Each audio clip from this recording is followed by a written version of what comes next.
Hey guys, welcome to our guided tasting. My name is Ben, I'm the head brewer here at Nickbrook Brewing Co. I'm joined by my wonderful colleague Liam, our events manager. And today we're going to run you through our 6 core brand beers, which I hope you are looking forward to. So Ben, tell me what we're starting with. Today we're going to start with our blonde ale, Cause and Effects. Wonderful crushable brew. If it's your first time having a craft beer, it's very similar to a lager. You know, easy drinking, crisp, and refreshing.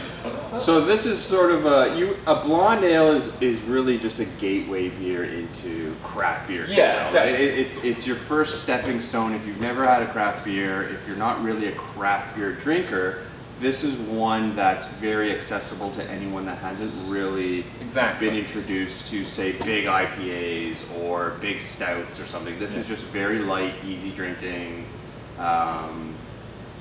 crushable. Yeah. It's not bitter, you know, very little hop flavor and character. It's more malt based, which, you know, people like. Yep. And yeah. So if you just want to give it a sniff, you get that nice biscuity smell. So you wouldn't consider this something like, I mean, I hate to bring it up, but this isn't like a Coors. This isn't like a Molson's. This isn't like a Macro Labatt, whatever. This has more flavor. You're going to get way more hop out of it. You're going to get way more malt out of it. Yep. Immediately when I smell it, I get sort of that biscuity, right, like that's the first thing that comes up. I really get the malt in the nose. And then following that, I get a big hit of like sort of like a big floral. Yeah. And so the floral is from the hops. It's coming from the hops. Yeah. And so this beer doesn't, although you mentioned that this beer doesn't have a lot of hops, it has some hops. It does, yeah. Okay. So it does have a little bit of bitterness. Yeah. But nowhere near as much as our big boys will be trying later on. Okay, cool. So the hops that are in this is what's giving it that big floral. Yes. Okay. Exactly. And the malts that you're using, I mean, clearly just by the appearance, I mean, I can see through this, right? Like I can see crystal clear. It's crystal clear. Yeah. So does that mean you're not using as many malts, or is that just? That's the yeast that we use, California ale yeast. It just drops out of suspension very nicely and leaves it a nice, clean looking beer. Oh, okay, very cool. So the yeast is what's kind of making it clear. Yeah. Okay. Very unfiltered, cool. like all the beers we do at Nickelbrook. Yeah. Give it a taste. Tell me what you think. Love it. Let's give it a taste.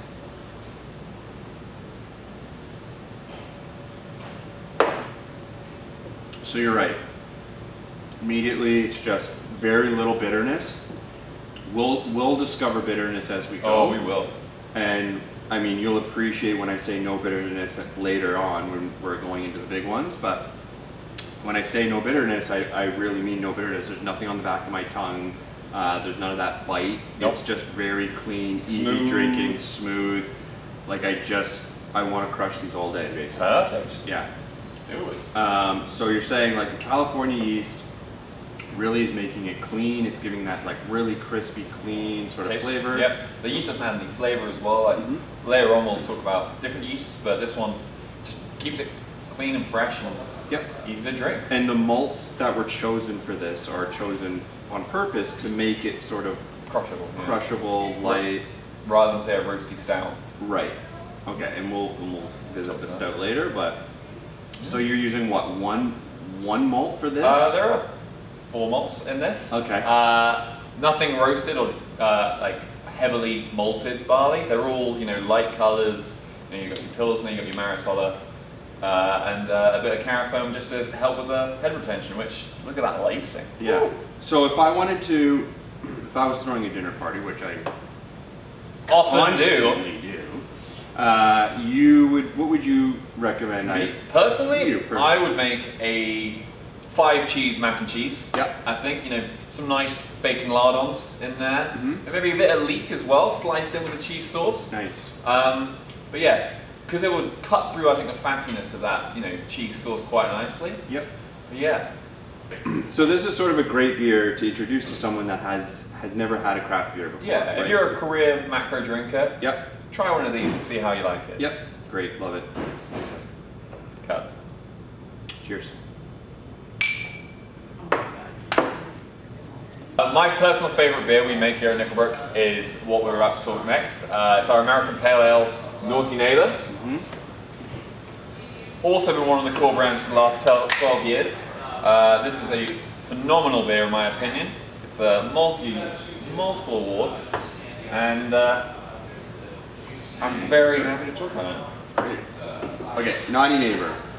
This is a pale ale. Yep. So the one we just had was Blonde. a blonde ale. So this is, would it be safe to say this is sort of a stepping stone up from a blonde? Oh, definitely. Pale ale? Yeah, so imagine it's more or less the same malt base. Yep. Just we've added a bit more hops and then dry hopped it as well. Okay, so the color is similar. When Yep. you say the malt base is the same, Just similar, very similar. it's similar. So the malt is what's giving us a similar color. Yeah. Okay, and then let's go for a smell. Boom. Like I'm getting way more hop, like that hop punchiness, right? Yeah, remember like that floralness from the cores? Just imagine that punch with some citrus, bit of orange peel, wonderful. Now, what differences are you making in the brewing process to get it that much more of a pungent aroma? So when the beer is in the kettle, we add more hops there, which increase the bitterness. Yeah. And then also add hops in the whirlpool, which where it's a bit cooler, you just get more aroma but no bitterness. And then finally we dry hop it. So when the beer is finished fermenting, we add a bunch of hops then, and it becomes this masterpiece. Okay, so for dummies like me who don't understand what you just said, what is a whirlpool? You send the beer into the tank at speed, spins it around like crazy, Yeah. and all the solids drop out, hence Yeah. why it's nice and crystal clear. Yeah. And then it's, when you're transferring them down to the fermenter, where you add the yeast, obviously there's like a cone of sludge, which you don't want, Yeah. and that's what the goal of the whirlpool is. Okay, so, and this is, you said dry hopped as Yeah. well? And dry hopping is Just what? adding hops at the end of fermentation. Okay, so the beer is completely fermented out. Yep. There's alcohol at this point, Good and you're stuff. adding those hops in, Yeah. and the purpose of adding hops in a dry hop is to Boost aroma. boost aroma, and it's simply adding aroma. There's no flavor involved with that Agreed, at that yeah, point. Okay, 100%. cool. So let's have a taste. I'm still back on the nose for a second. Even on the nose, I'm getting like big grapefruit. Perfect. Right? Is that Yeah. what I'm supposed to be getting? And those obviously come from the hop. So Yeah. what hops are you using to get that grapefruit? So in this beer, we've hopped it with Cascade Citra, which is one of the most famous hops for its juiciness. Yep. Cascade is very floral as well, with a nice orange aroma. Okay. And the two of them combined with Centennial, which is the same hop that was in the blonde, helps with the floralness at the beginning. Okay.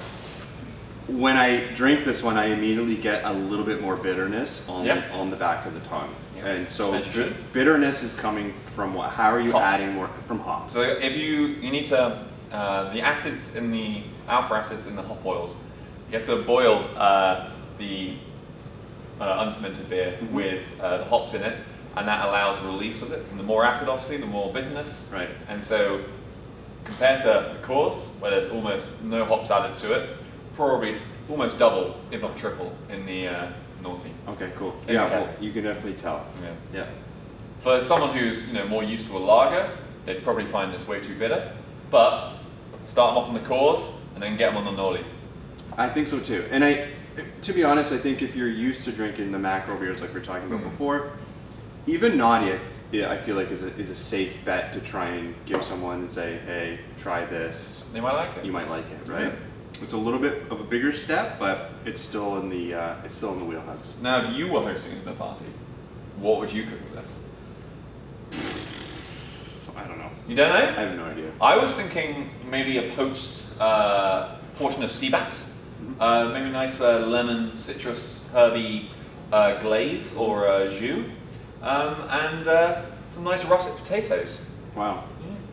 Well, cheers. Cheers.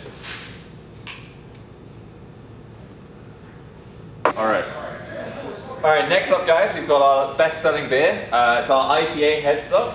This is a West Coast IPA, and we can imagine it's just a little bit more aggressive than Naughty, and it is the best-selling beer, our best-selling beer for a reason. Yep. Headstock IPA. This is, I have to say, this is probably my favorite beer that we make. Nice choice. So this is considered a West Coast IPA. Yeah. Immediately in the appearance, I'm noticing it's a little bit of a deeper color. Yep. And like we just talked about with Naughty Neighbor, the deepness of this sort of color, I mean, it's leaning a little bit more, I mean, I hate to Straw say gold? it. Yeah, fair. So that, again, that's coming from malts. Yes, so Okay. obviously with bigger beer at 7%, got a bit more malt character to it, so we upped the grain bill just a little touch. Yep. And yeah, so this explains the slightly darker colour. Amazing. So is there a bit of a history with this beer, or? So this was one of the OG Nickelbrook beers, and I'm talking back in the day when they were better bit of the Brewing Co. still. Yep. There were originally 3 different types of headstock. There was a headstock light, a headstock lager, and a headstock pale ale IPA.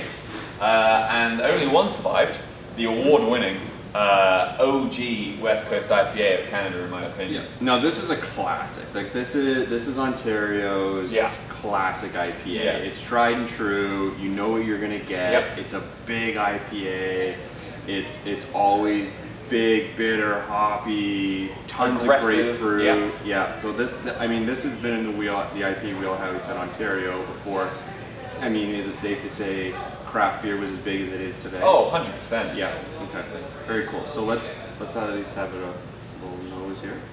Woo. So right off the bat, like you're getting that huge hop punch, right? You're getting huge citrus, big grapefruit, big pine. Nice. Yeah. With the increased amount of hops compared to Naughty, you do just get those flavors on overdrive, really.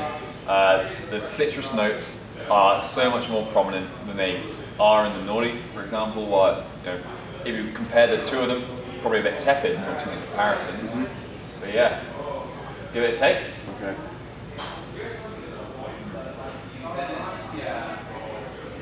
Woo!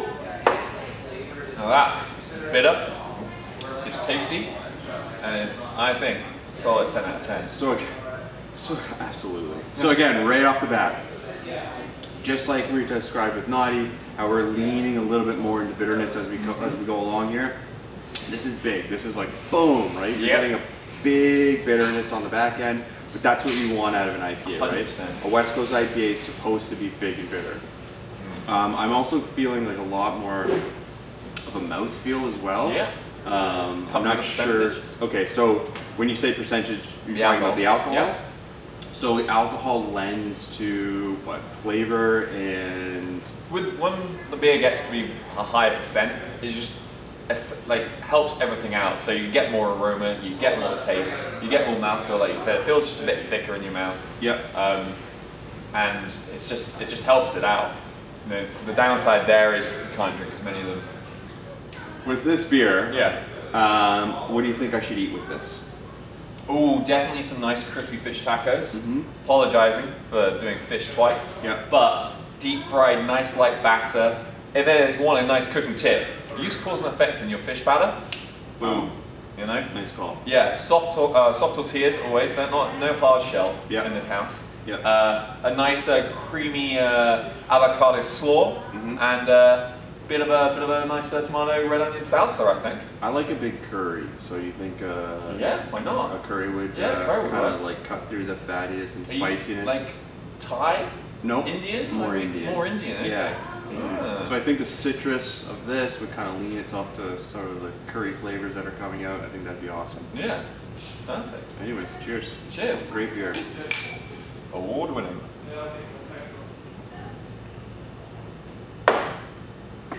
Alright, so for a change of pace, we just finished Headstock, our West Coast IPA. We're going to move on to, again, another quality beer, our East Coast IPA, New England style pale ale, wicked awesome.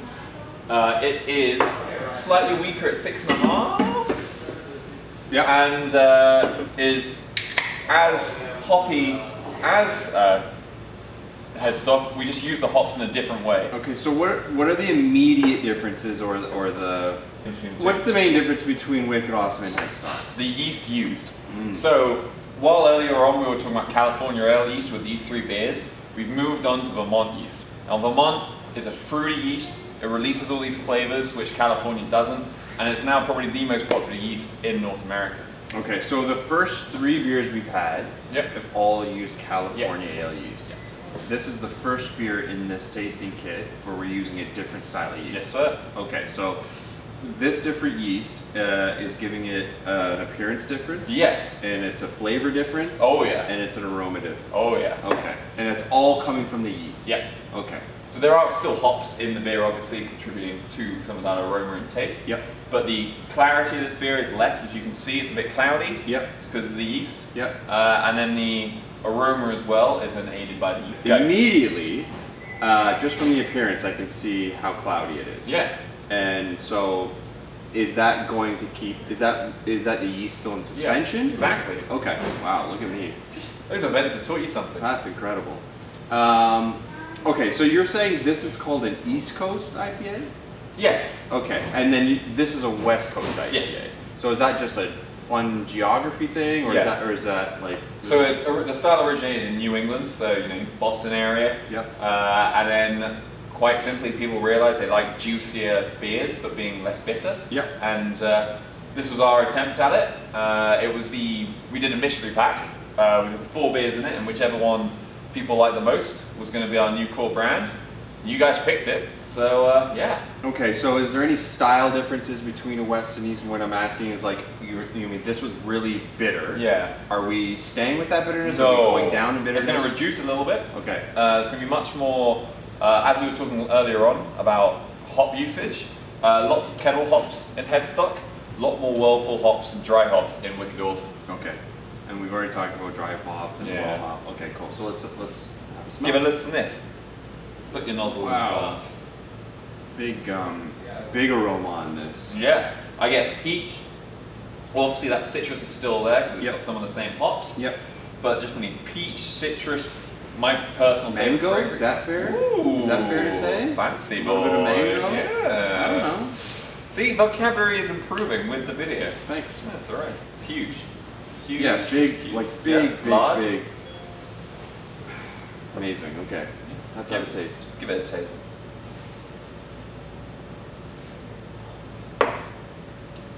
See what I mean? You're right. It's not as bitter. There's still a bitterness presence there, obviously. Like it's on the palate, but it's not. It doesn't come off as much of a big bitterness on the back end, especially on the back of my tongue. Yeah. Immediately, like you were saying, like big sort of like that real juicy flavors, like those big tropical notes. Whereas this one, the Headstock, I'm getting more pine. I'm getting more of that citrus. This one, I'm getting more of those tropical fruits, right? I'm getting those mangoes. I'm getting that, even a little bit of guava, even maybe. I don't know. I'm just, this is what I'm tasting. Again, like I mentioned before, you might taste something different than I do, but I mean, that's the goal of this beer, right? Is to get that juicy, a juicy IPA. Yeah. Okay, cool. Very cool. Love it. Now then, when it comes to cooking with something like this, I've always thought that this is quite a good breakfast beer. So just a bowl of cereal, a little bit of beer in there, chew it up. But no, all jokes aside, with a beer this juicy, it's got to be a nice fruity meal. I think a nice scallop and shrimp ceviche with a bit of maybe some mango in that ceviche. Yep. Some corn chips to bite it up with. Yep. And yeah, just keep juice with juice. Yeah. Amazing. See, I personally would love to have something like this, maybe with like a light seafood pasta or something. Oh, perfect. Because you get sort of the, you put lemon on a lot of seafood, and I think some of that lemon would kind of pair nicely with this. That's where I'd go with it. Thanks. I'm not a chef though, so I don't know. No, I'm not either. Okay. Cheers. Cheers. You're a hell of a brewer, so. Thanks. Alright, time for a change of pace, guys. We've done some clean beers. It's time to go to one of our specialities at Nickelbrook, which is sour beers. This one is Zap A Sour IPA. It's a pretty proud beer on my part, I must say. This was my first recipe that went to the LCBO and then proceeded to win silver at the Canadian Beer Awards. So go me, is all I'm saying. Love it. Okay, so this is a sour. Yes. So very different from the beers we've just had. Exactly. So what makes the sour? What's the souring process? So we brew the beer like normal. Everything stays the same. We collect it till the wort, but then instead of boiling it and adding hops, we send it down to one of our souring tanks in our basement. Okay. At which there we add lactobacillus, and that sours a bit for us. And then we bring it back up, and then we boil it, add hops like normal, send it to the whirlpool, add more hops, and then send it to be fermented, and then boom, we've got Zap. So you have a dedicated tank for sour beers? Yeah, we've got 2. Okay. The Funk Lab, there's a lot of sours. You probably had our raspberry before as well. And just with the amount that you guys are drinking, we got to have 2 tanks just for souring. Oh, cool. And could you ferment another beer in that tank, or is there any? Yeah, I'd have to clean it, but okay. you know, it's just a normal, same size tank as our fermenters. It's just, you know, it's easy to keep 2 tanks separate than have to keep it in the kettle and kettle sour it like other people do. Okay, very cool. So let's have a smell. Yeah. So immediately, I mean, this is technically an IPA, right? So there is a lot of hops going into this one as well. Because immediately my first impression on the nose is like a lot of lemon. Like a big lemon. So that's from the souring process. That's from the lactobacillus. Okay. And then the hops you add to it. Yeah. Am I getting citrus from those hops? Should be able to, yeah. Okay. Kind of melds quite nicely with that lemon we found. Yes. Okay. So from the appearance, it is clear, but there is sort of that sort of opaque, sort of haziness to it. Just through the souring process, it picks up a bit more, you know, particles and stuff, so it has a bit more haze to it. But you know, it is fermented with Cali, and so it should be a bit clearer. But it's beautiful in my opinion. Yep, looks great. Let's give it a try. Yep. And it's sour. And if you're not used to having a sour beer, this can catch you off guard. It is very sour. Like it is, I can feel that in the back of my cheeks. Perfect. But it's very refreshing. Oh yeah. This is one of those beers that once you do get accustomed to the sour, it's very drinkable. It's one of those beers that I just continually want to go back for another sip of it. Because it's just so thirst quenching. Perfect. It's good to hear. Thank you very much. Right, love it. On the taste, I don't know if it's bitterness I'm getting, or I don't know if that's the sourness, or I think they meld quite well together. You know. Yeah. You can't quite tell what it is. It is only 28 IBUs. Right. So it is, you know, a bit lower than say 2 IPAs we've just had. Yeah. But just that huge hop character melded with that sourness, I think is quite refreshing. So the sourness could be attributed a little bit to like almost thinking it's more bitter than it is. Yes. Is that fair? That's definitely fair. Okay. Yeah, I mean it's almost drinks like it's like a palate cleanser, right? It's after having these big bitter beers, this is just sort of a lovely, you know, hot summer day by the pool. Beautiful beer. Love it. I think food-wise, sorbets, ice cream, it's that kind of, you know, cut through a bit of sweetness with a bit sour. Yeah. And it's just crushable. Yeah. So you're talking pairing this with desserts, or? Yeah, oh, so like a palate cleanser, like a sorbet. Yeah. Kind of thing. Okay. Again, I've already mentioned it with the other beers that we've had, but I think because again we're getting such a big citrus, lemony flavor, I always immediately want to go for fish. Like do you know what I mean? Like a nice sort of salmon right off the barbecue or something. You know, I'm squirting lemon on it, or I'm putting, you know, some sort of a citrus dressing on a salad or something, right? I think this sort of pairs beautifully with that. Cheers. Cheers, man.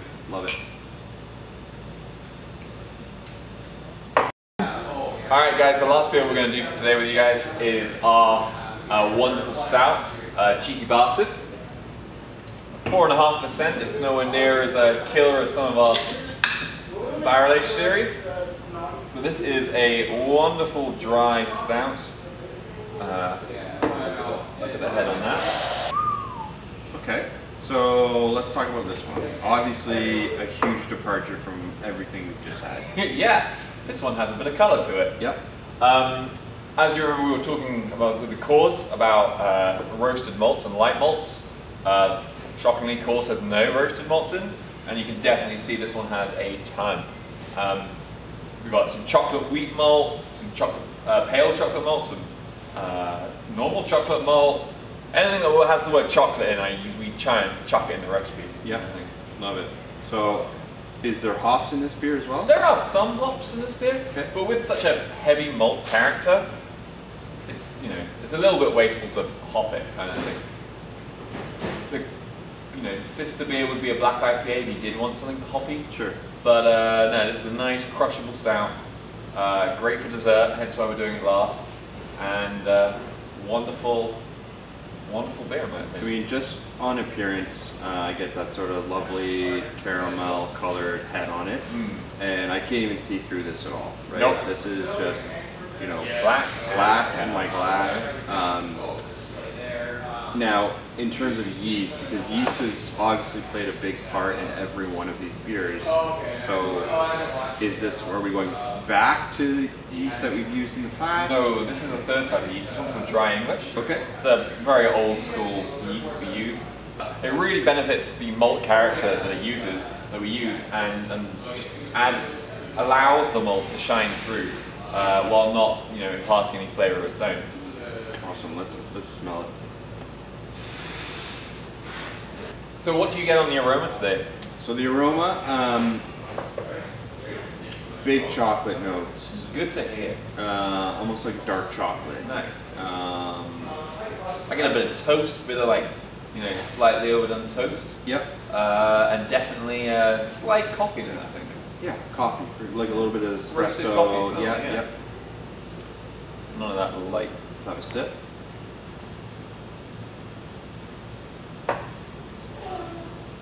I think the sip just really, the flavor accentuates the nose, right? Yeah. It's similar.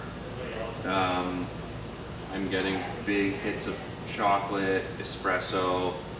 Huge hits of roasted, again, don't want to reuse the word toast, but yep. Just that nicely caramelized bread.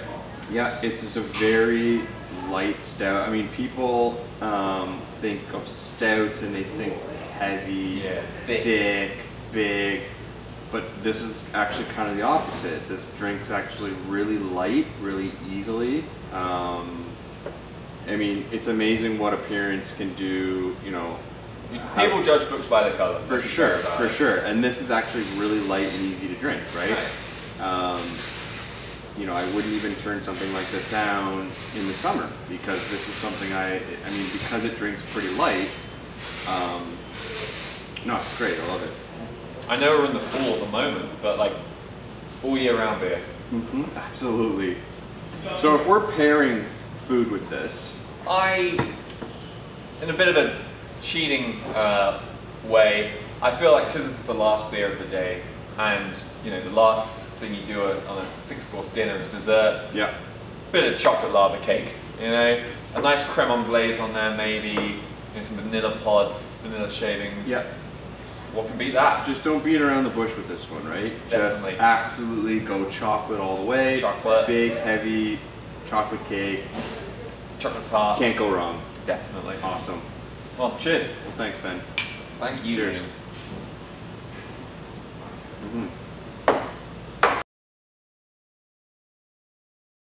Hey guys, I just want to say personally thank you very much for joining us for this tasting. All 6 of these beers are available in the LCBO. Not only do we have these great beers in the LCBO, we've also got a bunch of fun one-offs at our brewery in Burlington. You can come by and try them here, or you can order online and we deliver to all of Ontario.